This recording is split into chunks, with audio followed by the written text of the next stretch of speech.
He's getting ready to shave. That'd be a tough job, wouldn't it? Okay. Hi, I'm Mike, and we're looking at a bull's balls again on Our Wyoming Life.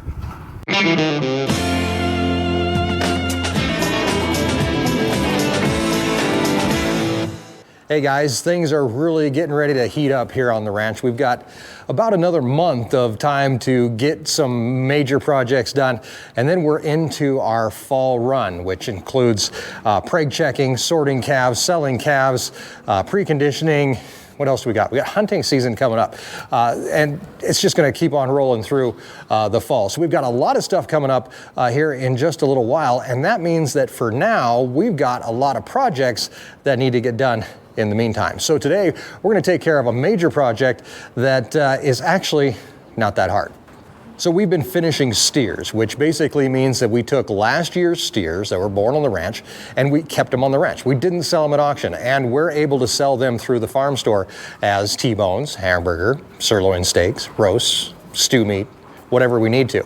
So in order to do that, we actually separate them from the rest of the calves that go off to auction. They stay here on the ranch. We feed them up over the winter. We're giving them hay, everything that they need, vitamins, minerals, all that kind of good stuff. And then the last 60 to 90 days of their life, they actually get something called corn, oats, and barley, or we call it COB. It's a 1/3 mix of each, and it's usually steamrolled, and we're able to give that to the cows. Now that, given to the steers, actually promotes the marbling and the fat buildup in the meat. That's what makes the meat tender, and that's what I really like about grain finished beef.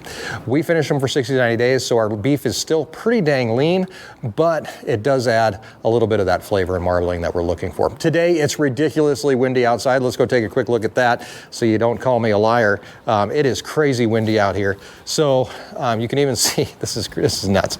Out here in the corrals where we still have Blonde Cow and Lefty over here, who we're going to take a look at here before the end of the video. You can see how windy it is. All the hay in that ring feeder is blowing to that side. The wind has been gusting up to about 45 miles an hour today, which is really not that much fun to deal with. So we're going to use that time today to stay out of the wind, and we're going to work in here in the barn. I guess we could go hang out in Jeff's windbreak down there, but we're going to keep it close to home. So we're going to hang out down here. We're going to work in the barn, and we're going to build new feed troughs for the steers, and those are what we feed our corn, oats, and barley in. And as you can see here, what we have in place now are some very light bunks, which they like to step in and destroy. So basically what we're going to do is we're going to build something a little bit more heavy duty for these steers to be able to eat out of. It's actually a very simple project. We're going to be using recycled wood from the ranch and just piecing this together very simply and making feed troughs for the steers. So like I said, we're going to be using recycled wood. These are actually old boards out of the old corrals that we had before we had the AeroQuip system. So we are going to recycle a bunch of these boards in order to make this thing, which is practically going to cost us nothing, the cost of a few screws probably, and a little bit of time, as opposed to a couple $100 at a feed store or Tractor Supply or something like that for bunks. And these will work just as well as anything that we could buy.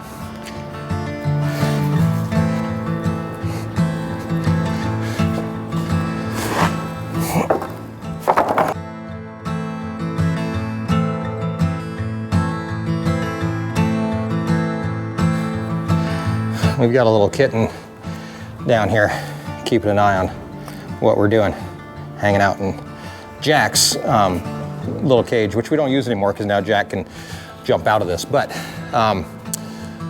let's see what we got and see where we're going to start. So basically, we just have to build a box to hold feed. We're going to get it a little bit up off the ground so it doesn't end up in poop and mud and stuff like that.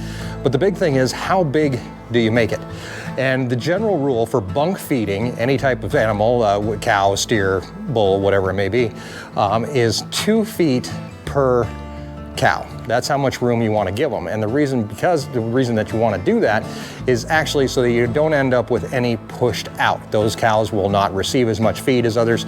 They won't finish as uniform as the others. And of course, you're going to always have that issue. So we're going to start out with 10-foot bunks. I'm going to build 2 of them so that we can have them over with the steers and be able to feed them in there, and everybody gets their fair share.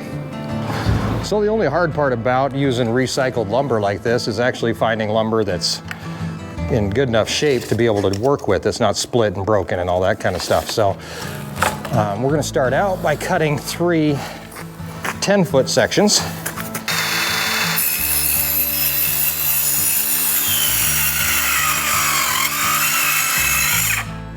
All right, and there is the base of our feed trough. Pretty simple, right?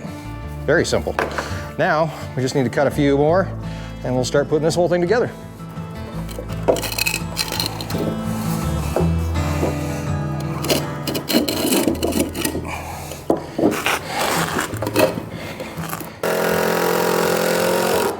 Believe it or not, this is actually the beginning of the feed trough. But one of the problems we have is obviously we have some gaps in here, and we don't want to lose any feed through those, even though they are very narrow. Also, steers have very sensitive lips, so we don't want anybody to get a sliver in their lip, which could lead to infection and all kinds of bad things.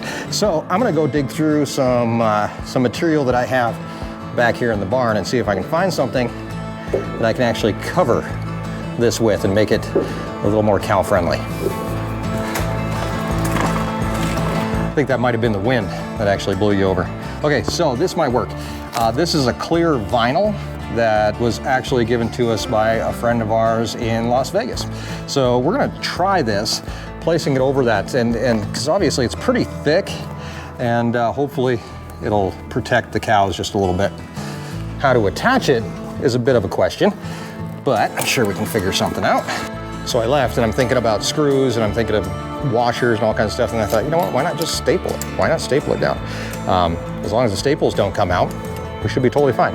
Plus, I kind of have a little added insurance on how to hold this whole thing down. So, I'm just gonna staple the crap out of it.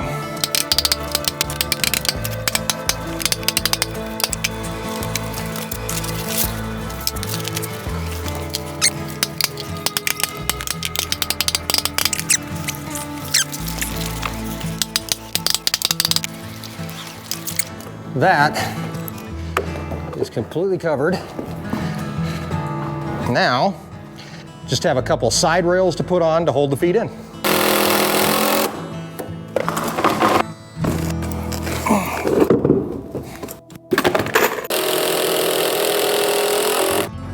So there we go. 1 feed trough is done. It's 10 feet long. That's enough to feed 5 cows at.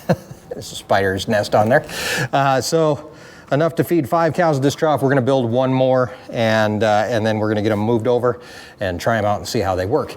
In the meantime, in YouTube time, we're going to swing over and take a look at our one-nutted bull. This is a bull that snuck through during branding and banding and ended up a lone nutter. We are in the process of getting rid of that lone nut, and over the last couple months we've had him in the chutes.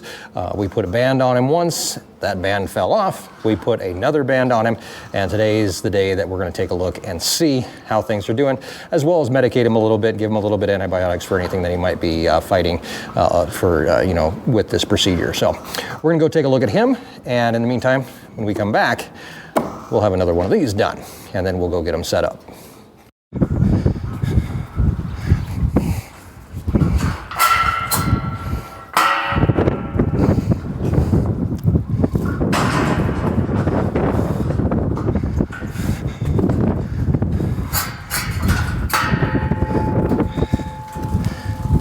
So Lefty lives over here in the Aeroquip corral system along with Blonde Cow and her calf Showtime. He's pretty docile. I get dust in my mouth. He's a pretty docile bull or steer or whatever he is now. And that's what we're going to try to figure out as we get him moved into the chute, where we can put a little squeeze on him and take a look and see what we got going on in the testicular region. Hey, kiddo. Oh, well, I can already see what's going on there, but we're gonna get him in for a better look. Come on. Come on. Come on.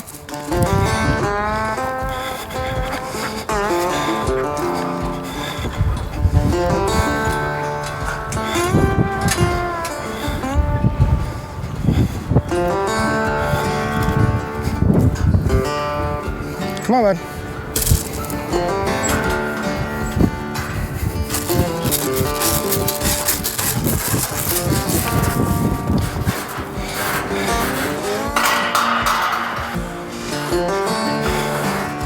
Come on, kid.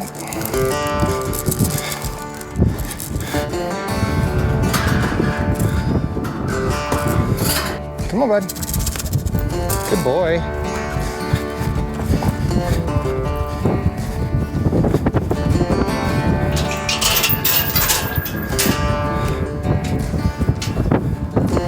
All right, well, he's been through this a few times, so he kind of knows where he's going.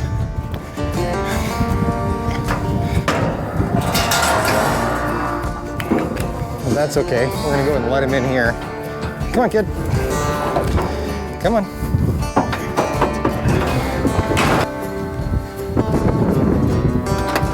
Come on.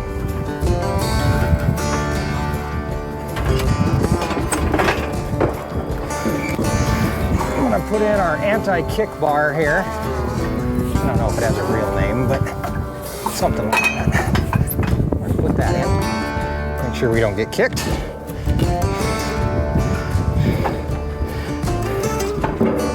We're going to take a look, see what we're working with here. So, you can see, I hope you can see, is now there is no testicles, no scrotum, small open wound. Looks like it's oozing just a little tiny bit. So we're going to get some spray for this. We're going to put some iodine on it. We're also going to put some Catron on it in case there's any flies out here that are attracted to it. So testicles, obviously, completely gone. There's nothing left there but this little piece of flap of skin. Now, there's nothing. So Lefty goes from, well, being Lefty to being no nut, nutless. Nutless Lefty. I don't know. He's something. But either way, that problem is now taken care of. He seems pretty healthy. Let's go grab some medication for him and we'll make sure that he stays that way. We're going to start it off with just a little bit of antibiotic for him. We're not really sure if he has any infection. It doesn't look like it. There's no swelling, there's no puffing or anything like that. But just to be on the safe side, we've got a little bit of antibiotic here just to make sure that he's okay. Sorry, bud. Whew, that had to hurt. Okay.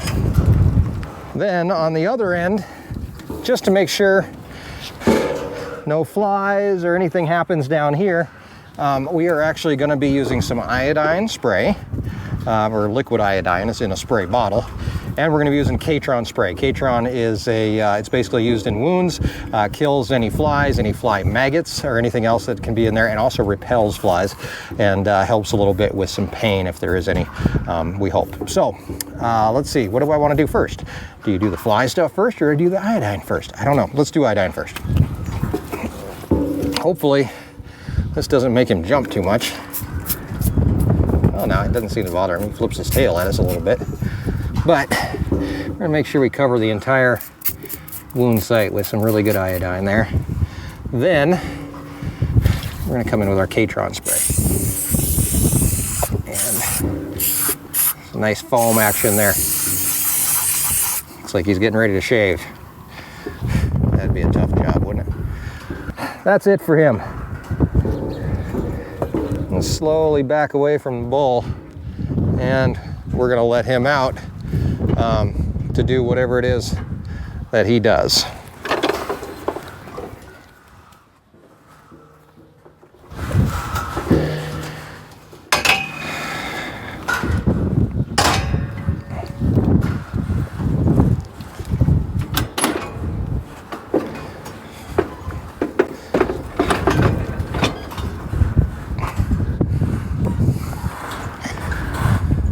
Now he's a steer that is going to be fattened here before too long, so he'll be using the new troughs or the new bunks that we're making over in the sale barn. So let's go see how that's going. I lost my cell phone somewhere while I was chasing these guys around, so I'm going to go look for that and hopefully I can find it. Oh, Mike, I'm sorry you lost your phone. You'll find it though, buddy. All right, one last thing left to do on these troughs, bunks or whatever you want to call them. I have one more thing that I want to do, and that's attach them to these fence posts so that they can't get moved around, so they're always where we at or where we expect them to be anyway.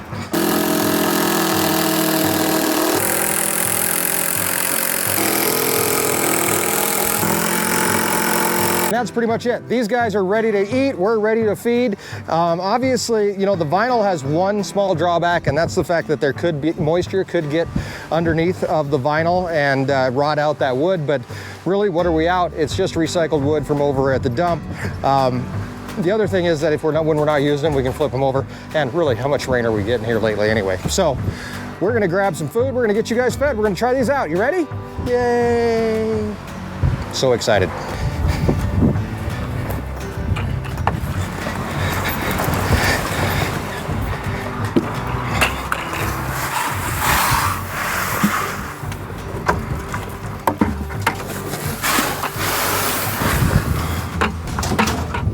As of right now, these guys are getting 80 pounds of corn, oats, and barley per day. That's about 8 pounds a piece, which is supplementing their feed.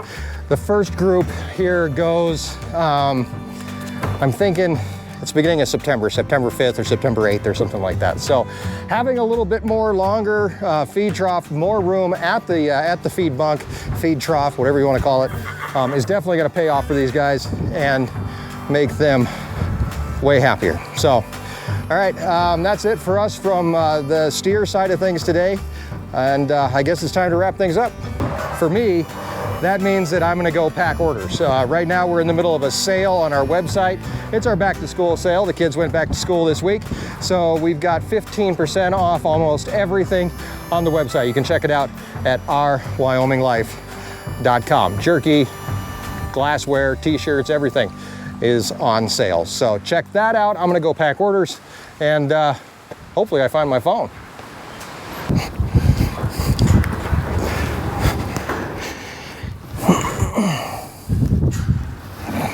Found it. Thank you. And thanks for being a part of our Wyoming life.